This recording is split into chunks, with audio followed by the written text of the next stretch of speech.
Is Matt Luke exposing Clemson's poor offensive coaching?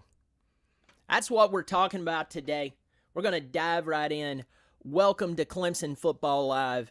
I am so glad you're here on this beautiful March the 7th, Thursday morning. The week is almost over, well, for us 9 to 5ers.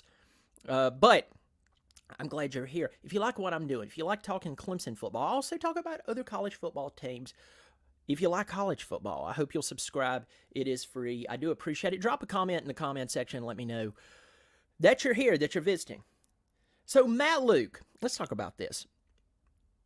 One of the great things about spring practice right now is seeing the freshmen. You know, the early enrollees. Everybody's happy about it. Bryant Wesco, Sammy Brown, etc.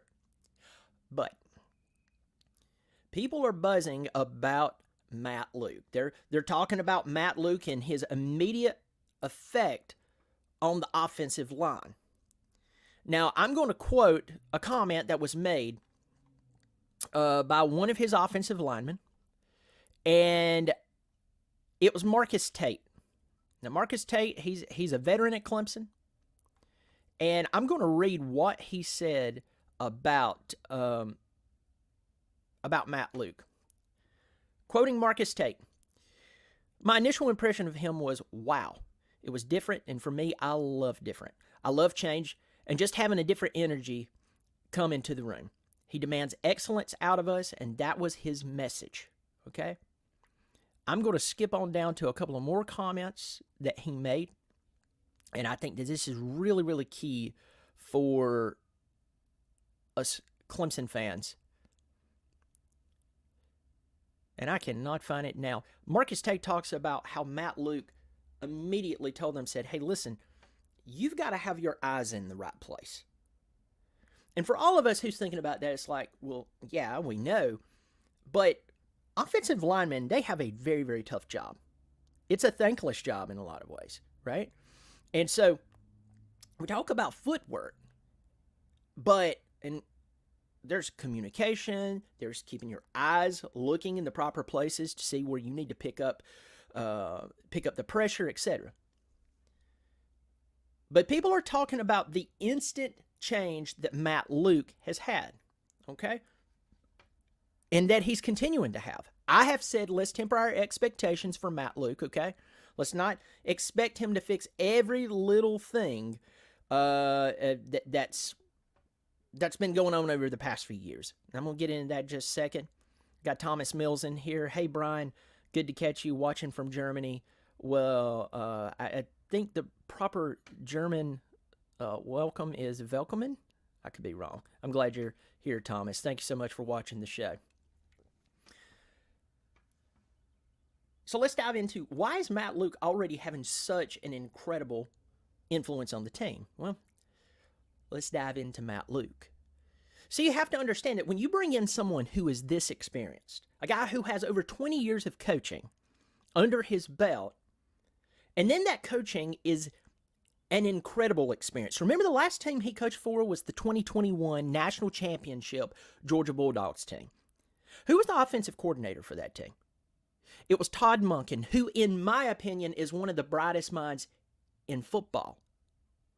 Of course, Todd Monken left last year. He was with the Baltimore Ravens.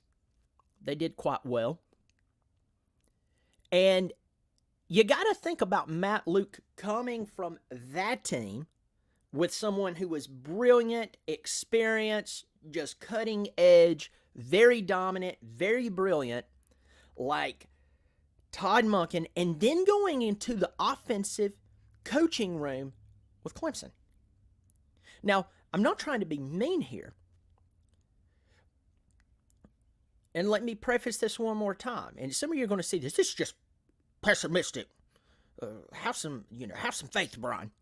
Folks, I am having faith here. I'm saying that Matt Luke is. I'm flipping out that he's here. Finally, have some experience on the offensive side of the ball.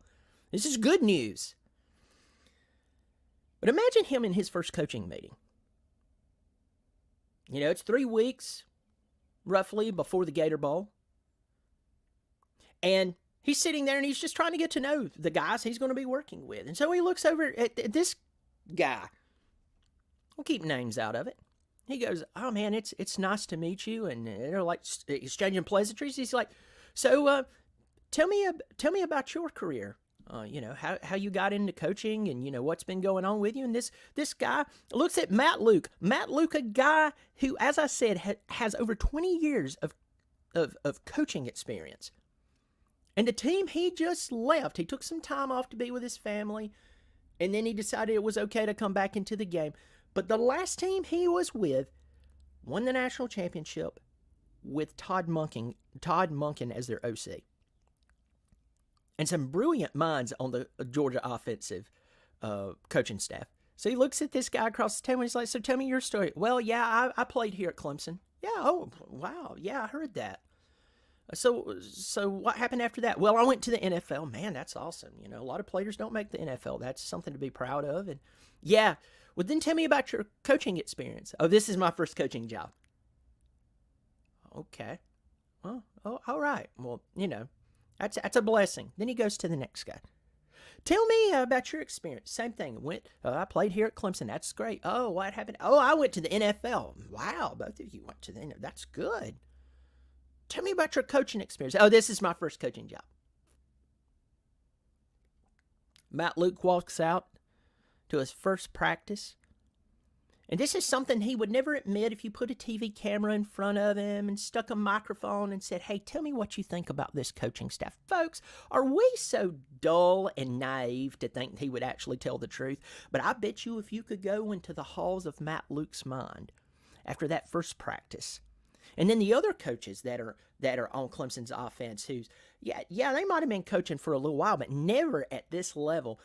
And he goes, "This is why their offenses fell apart." He is the most senior offensive coach that they have. Now, this is a good thing. We need that experience at Clemson, but could it be that the very reason that Tyler Grisham was not fired was because Dabo Swinney was going to dot the I's and cross the T's, get all of his ducks in a row, that if the offensive line was the reason that the wide receivers are not performing at an optimal level, he was going to address that immediately and give Tyler some more time. Okay? So Matt Luke's very presence exposes the poor coaching and the poor habits of past recent coaches and current coaches. Let's dive into this more. So, let's talk about the offensive line. Just remember, the offensive line is the base for the success of the offense. The passing game. Let's talk about the passing game, how it affects it. Does the quarterback have enough time to pass the ball? Does he have enough time to make the reads? For the wide receivers, this would be something that Tyler Grisham could very well argue and say, "Hey, my guys, they don't have a time to complete their routes. The play's already breaking down. Cade's having to scramble because the offensive line play is just so questionable." This is an offensive line that over the past 2 years gave up over 28 sacks, or at least 28 sacks per season. Now, I know we had some inexperienced guys last year and blah, blah, blah, but I'm telling you, it wasn't going to get any better than this year. It was not going to improve this year. So the offensive line affects that greatly. How comfortable a quarterback can stand in the pocket. What about the running game? Are you giving the running back reasonable running lanes to execute your assignment? Think about Michigan this year. Michigan is one of the main reasons.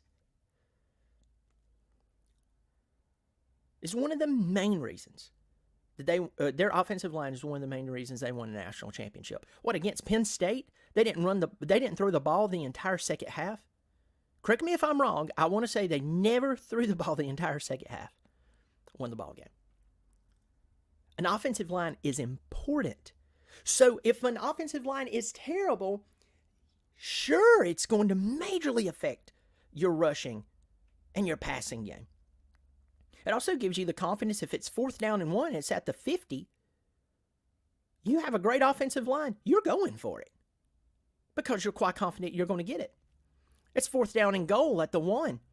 You're going for it because you're confident in your offensive line. It all makes sense, right?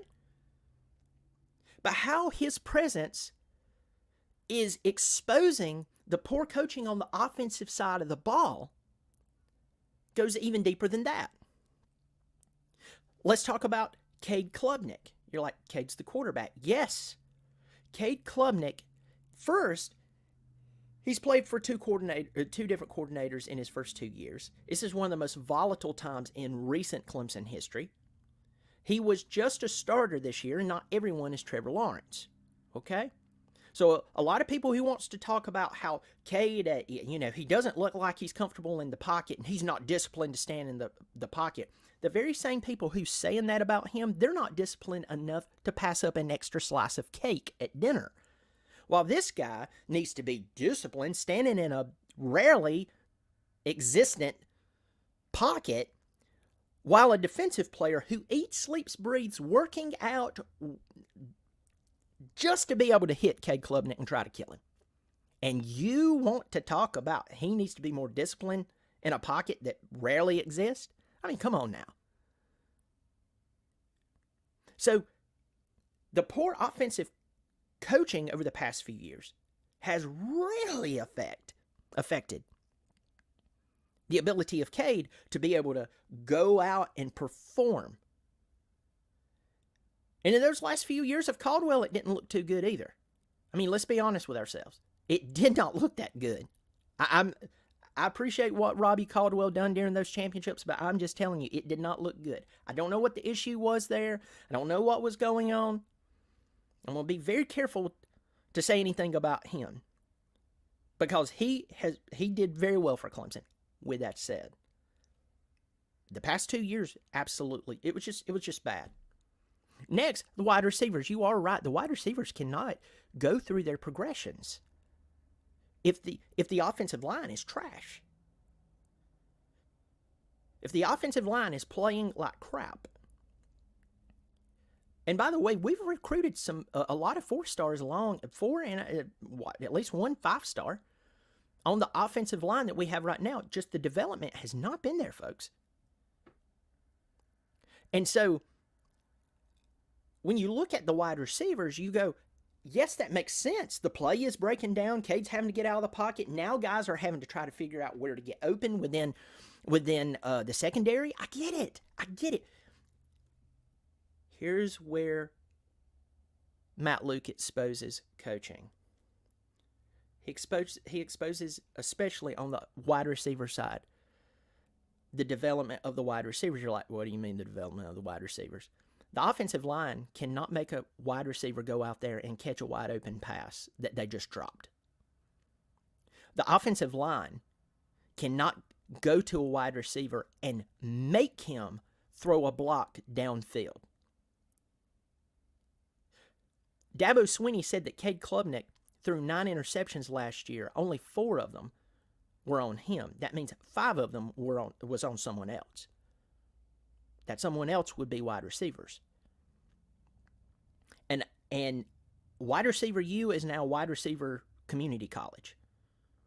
Go watch the film of Mike Williams from 8 years ago.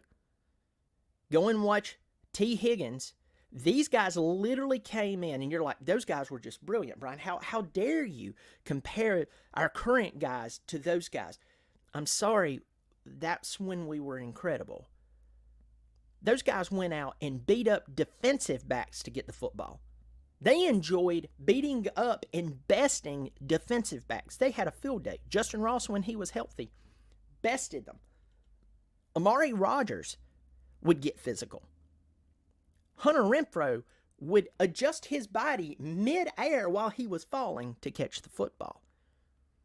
My point in all of this is that our wide receivers, it's not there.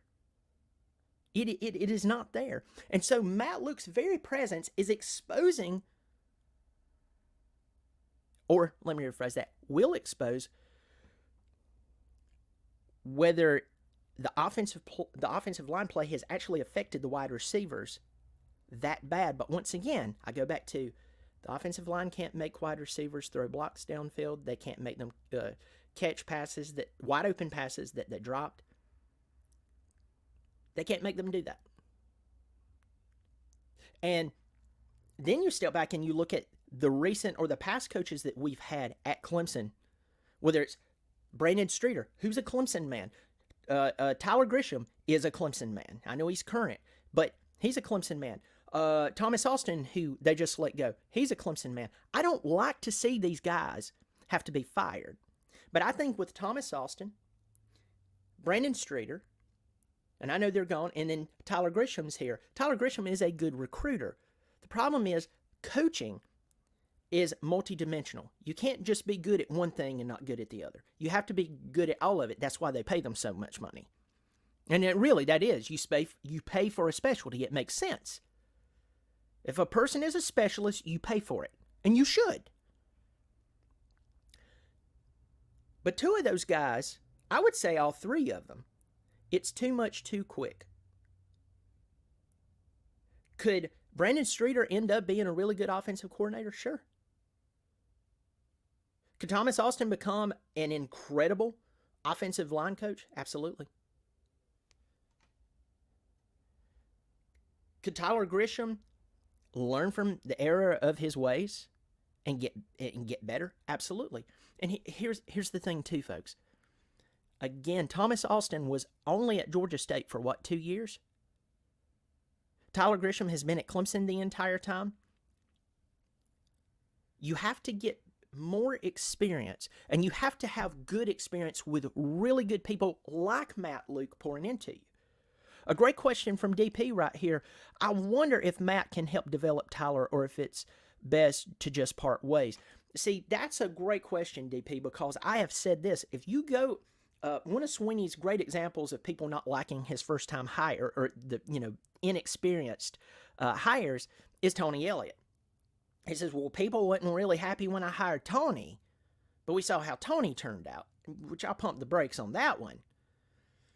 But Tony had a group of people around him who, whether it was on the defensive side of the ball or even on the offensive side of the ball, who had been around the game for a long time, so they could come in and kind of disciple him and kind of lead him and train him and go, hey, I know that looks like a good idea, but I used to think that was a good idea too when I first started coaching. Then I had to learn it's not going to work out like you think it is.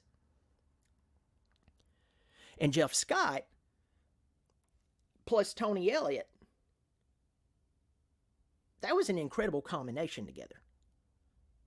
Any weakness one had the other one complemented. And that's when you saw Clemson play their best ball, was when those two guys were together. So Jeff Scott, and I see you, Truett Graves. You're right. Jeff Scott was a big player there. But to address the question, this is actually one of the points that I want to make. Maybe Matt Luke coming in and looking at these guys and going, hey, the last team I coached for won the national championship just a few years ago. They won it twice in a row. Last year, they were 3 points away from being back in the college football playoff. We have to play them the very first ball game of the year. They ran a tight ship. I was part of that tight ship, and I can guide you. I can help you. Maybe that's one of the reasons that Sweeney brought him in, is so he can challenge Tyler Grisham and say, hey, that's something special that I saw in you, Tyler. Talking about Sweeney to Tyler. It needs to be mined out of you. It needs to be developed. Although Matt Luke is the offensive line coach, he's been around the game. He's coached with much better coaches than anyone, including Garrett Riley, on the entire Clemson offensive staff. So, right now, if you gave me the chance for Todd Monken or Garrett Riley to, I'm already going, Todd Monken runs our offense at Clemson. It would be night and day. It really would be. As long as he has full reign and he can help coach whoever he has to coach, get into coach would be great. Now, I've criticized Sweeney. So if you do something great, I'm going to give you credit. If you do something bad, I'm going to say that it was bad. That's part of troubleshooting. Just pointing out a problem and not offering a solution doesn't make you smart. It makes you a pessimist. I'm a realist. I love my Tigers. I appreciate what Sweeney's done. He's given too many people at one time a first-time coaching hire opportunity in the same room. He is learning from his mistakes. He hired Garrett Riley. He hired Matt Luke, which is a big deal. I'm very happy about that. I'm really excited that Matt Luke is here. Still need to give him time to get some things fixed. But with that said, Sweeney is making the right moves. I wish he would have made them a little quicker. But you know what? We live, we learn, and as long as he continues to learn and make the proper adjustments, we'll be okay. I don't think the 2024 season is going to be that season that you see everything come together right off the bat. Because there are some really bad habits that's having to be unlearned from Clemson. And Matt Luke he's part of that. Cade Klubnik has picked up some bad habits. Why? Trying to create great plays, trying to create success when the offensive line's not blocking well, when the wide receivers can't get open, when the wide receivers are dropping wide open passes, or when the wide receivers aren't fighting for just your average contested pass between them and a Division I defensive back. So we can all get mad at Cade and say we need him to settle down and this, that, and the other. But can we? Can we really do that when the offensive line hasn't been producing, when the wide receivers aren't doing what they should do? Can we really completely be angry at the wide receivers when the offensive line has been suspect or average at best? Notice how if one thing is off, other things, they're off.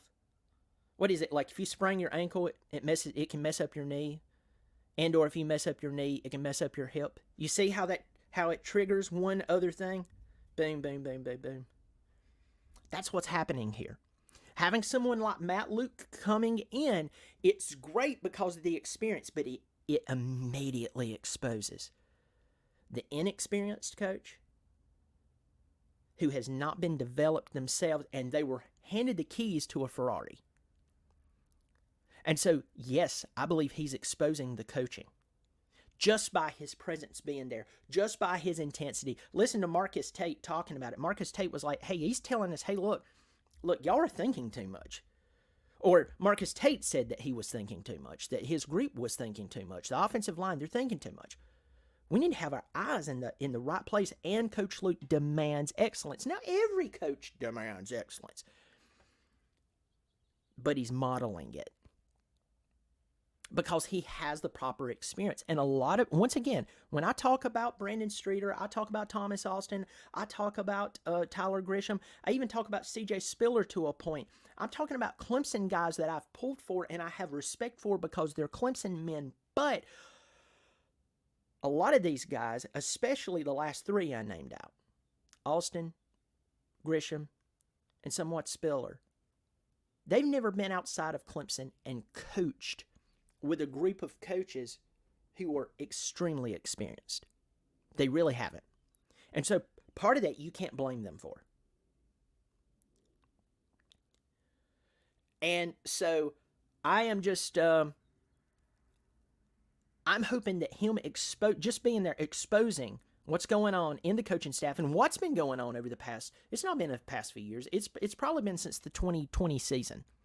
Trevor and Travis Etienne and Amari Rogers and guys like them, they were so good it covered up some of the poor coaching. I know Thomas Austin was only there for a few years, but I'm telling you that there were some poor habits that started around 2020.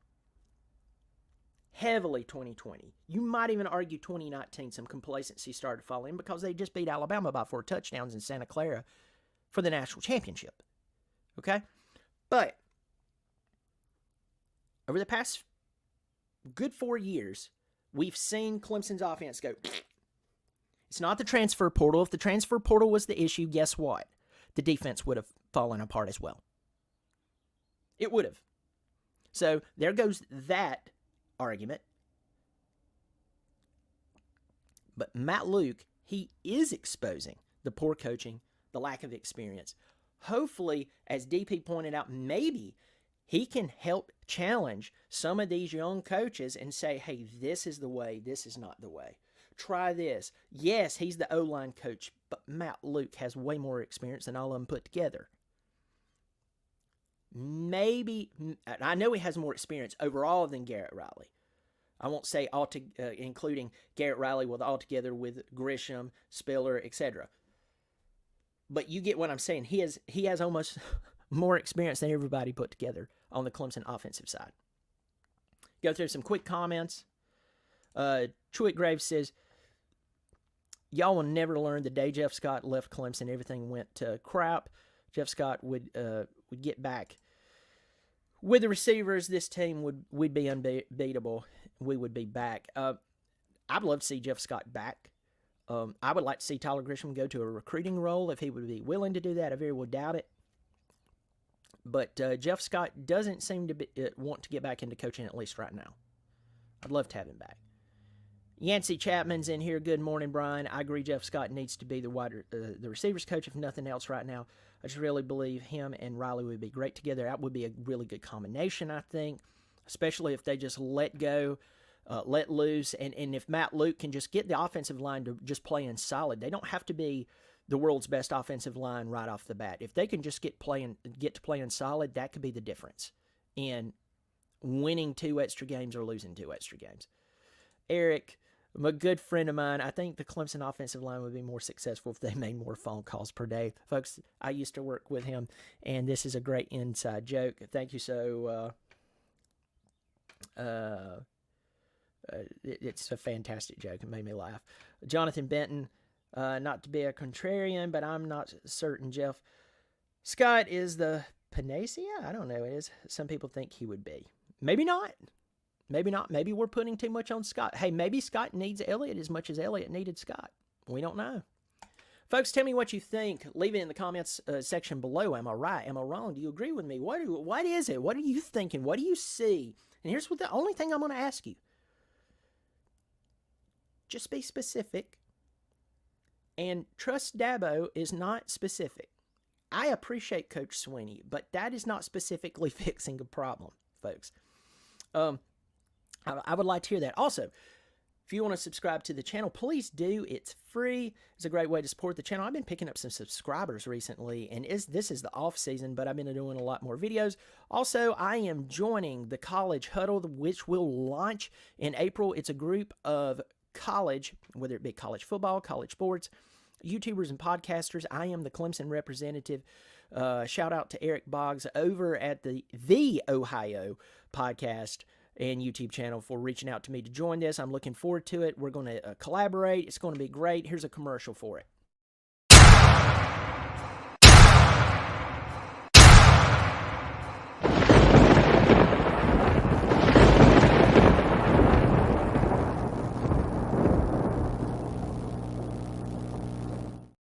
I'm excited to join the College Huddle. The website should be launching in no time. So anyway, be looking out for that. I'll give you more information as it comes out. Folks, if you want to support if you want to support the channel on a monthly basis, there's a $3 and a $5 tier. It's just whether you want to support me, $3 or $5. There's a join button below the video. If you're on an iPhone, you probably won't see that button, but I do appreciate it. Folks, we're getting closer and closer to the spring game. I can't wait. I'm excited. As always, go Tigers.